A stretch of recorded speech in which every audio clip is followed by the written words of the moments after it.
أعوذ بالله من الشيطان الرجيم بسم الله الرحمن الرحيم إنا أعطيناك الكوثر അസ്സലാമു അലൈക്കും വറഹ്മത്തുള്ളാഹി വബറകാതുഹു. സൂറത്തുൽ കൗസറിൻ്റെ രണ്ടാമത്തെ വചനമാണ് ഓതി കേൾപ്പിക്കപ്പെട്ടത്. അതിൻ്റെ അർത്ഥം, സത്യമായും നാം നിനക്ക് കൗസർ നൽകിയിരിക്കുന്നു, അഥവാ അളവറ്റ അനുഗ്രഹങ്ങൾ നൽകിയിരിക്കുന്നു എന്നാണ്. ഈ ആയത്തിൻ്റെ വിശദീകരണം ഹദ്റത്ത് മുസ്ലിം മൗദ് റളിയല്ലാഹു അൻഹുവിൻ്റെ തഫ്സീർ കബീറിൽ നിന്നും കേൾപ്പിച്ചു വരികയാണ്.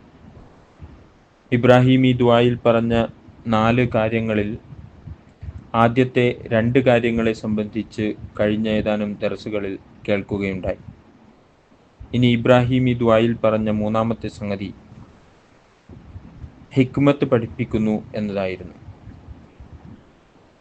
ഹിക്മത്ത് അഥവാ യുക്തി എന്നതുകൊണ്ട് ഉദ്ദേശിക്കുന്നത് ഒരു കാര്യത്തിൻ്റെ കാരണം അല്ലെങ്കിൽ ആ കാര്യം കൊണ്ടുള്ള ഗുണം എന്ത് എന്ന് വ്യക്തമാക്കുകയാണ്. ഉദാഹരണമായി, നമസ്കാരം എന്ത് എന്ന് ആരെങ്കിലും ചോദിച്ചാൽ നാം പറയും, വുളു ചെയ്ത് കൈകെട്ടി റുകൂഅ് സുജൂദ് എല്ലാം ചെയ്യുന്ന കർമ്മത്തെ ആണ് നമസ്കാരം എന്ന് പറയുക. എന്നാൽ എന്താണ് നമസ്കാരത്തിൻ്റെ ഹിക്മത്ത് അല്ലെങ്കിൽ യുക്തി എന്ത് എന്ന് ചോദിച്ചാൽ അതിൽ നേരത്തെ നൽകിയ മറുപടിയല്ല നാം നൽകുക, മറിച്ച് എന്തുകൊണ്ട് നമസ്കരിക്കുന്നു, അതുകൊണ്ടുള്ള ഗുണമെന്ത് എന്നതിനെ സംബന്ധിച്ച് വിവരിക്കുന്നതായിരിക്കും. എല്ലാ കർമ്മങ്ങളും യുക്തിസഹമായിരിക്കണം എന്ന തത്വം മുന്നോട്ട് വെച്ച ആദ്യത്തെ ദൈവിക ഗ്രന്ഥം വിശുദ്ധ ഖുർആനാകുന്നു. കേവലം മനുഷ്യൻ്റെ കർമ്മങ്ങളെ സംബന്ധിച്ച് മാത്രമല്ല, ദൈവിക കർമ്മങ്ങളും യുക്തിപൂർണമാണ് എന്ന കാര്യം വിശുദ്ധ ഖുർആൻ വ്യക്തമാക്കുന്നു. തുടർന്ന് ഹസ്രത്ത് ഖലീഫത്തുൽ മസീഹ് സാനി റളിയല്ലാഹു അൻഹു ചില ഉദാഹരണങ്ങൾ വിവരിക്കുന്നു. ഇതിലൂടെ വിശുദ്ധ ഖുർആൻ എപ്രകാരമാണ് അതിലെ സർവകൽപ്പനകളും യുക്തിസഹമായി അവതരിപ്പിച്ചിരിക്കുന്നത് എന്ന് വ്യക്തമാകുന്നതാണ്. ഇസ്ലാം മനുഷ്യനെ പലവിധമുള്ള തിന്മകളിൽ നിന്നും തടഞ്ഞിരിക്കുന്നു. വിശുദ്ധ ഖുർആനിലും തിരുഹദീസുകളിലും അതിൻ്റെ വിശദീകരണങ്ങൾ അടങ്ങിയിട്ടുണ്ട്. ചോദ്യം ഇതാണ്: തിന്മ ഉടലെടുക്കുന്നതെങ്ങനെ?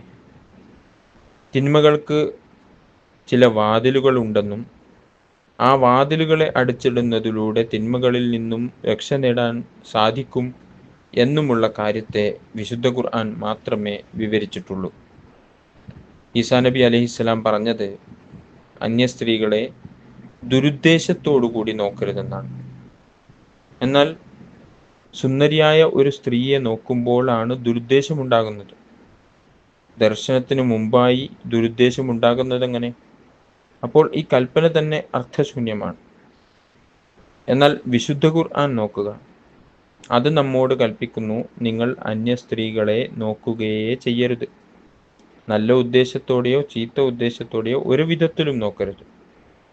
നോട്ടം വീണു കഴിഞ്ഞാൽ അതിൽ ഒരു ആകർഷണം ഉണ്ടാവുകയും തെറ്റായ ചിന്ത ഉടലെടുക്കുകയും ചെയ്യുമോ ഇല്ലയോ എന്നതിനെ സംബന്ധിച്ച് നമുക്ക് യാതൊരറിവുമില്ല. അതിനാൽ അതിനുള്ള സാധ്യതയെ തന്നെ കൊട്ടിയടക്കുക എന്നതാണ് അതിൽ നിന്നും രക്ഷപ്പെടുന്നതിനുള്ള ഏകമാർഗം. അതുകൊണ്ടാണ് വിശുദ്ധ ഖുർആൻ പറഞ്ഞത്, നിങ്ങളുടെ ഹൃദയങ്ങളെ എല്ലാവിധ മാലിന്യങ്ങളിൽ നിന്നും സംരക്ഷിക്കുന്നതിനായി അന്യ സ്ത്രീകളുടെ മേൽ നിങ്ങൾ നിങ്ങളുടെ കാഴ്ച പതിപ്പിക്കാതിരിക്കുക. ഇതേ പ്രകാരം ഇസ്ലാം വ്യഭിചരിക്കരുത് എന്ന് മാത്രമല്ല പറഞ്ഞത്, അന്യ സ്ത്രീ പുരുഷന്മാർ ഒരു സ്ഥലത്ത് തനിച്ച് ഉണ്ടാകരുത് എന്നും കൽപ്പിക്കുന്നു.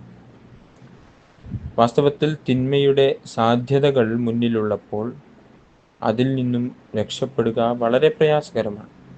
അതുകൊണ്ടാണ് വിശുദ്ധ ഖുർആൻ അതിനുള്ള സാധ്യതകളെ തന്നെ ഇല്ലാതാക്കുന്നതിനുള്ള മാർഗനിർദ്ദേശങ്ങൾ നൽകിയിട്ടുള്ളത്. ഇതേ പ്രകാരമാണ് ഇബാദത്തുകളെ സംബന്ധിച്ചുള്ള വിശുദ്ധ ഖുർആന്റെ കൽപ്പനയും. നമസ്കാരത്തെ സംബന്ധിച്ച് വിശുദ്ധ ഖുർആൻ പറഞ്ഞത് ഇന്ന സ്വലാത്ത തൻഹാ അനിൽ ഫഹ്ശാഇ വൽ മുൻകർ, അതായത് നമസ്കാരം മനുഷ്യനെ തിന്മകളിൽ നിന്നും രക്ഷിക്കുന്നതിന് വേണ്ടിയാണ് നിശ്ചയിച്ചിട്ടുള്ളത്.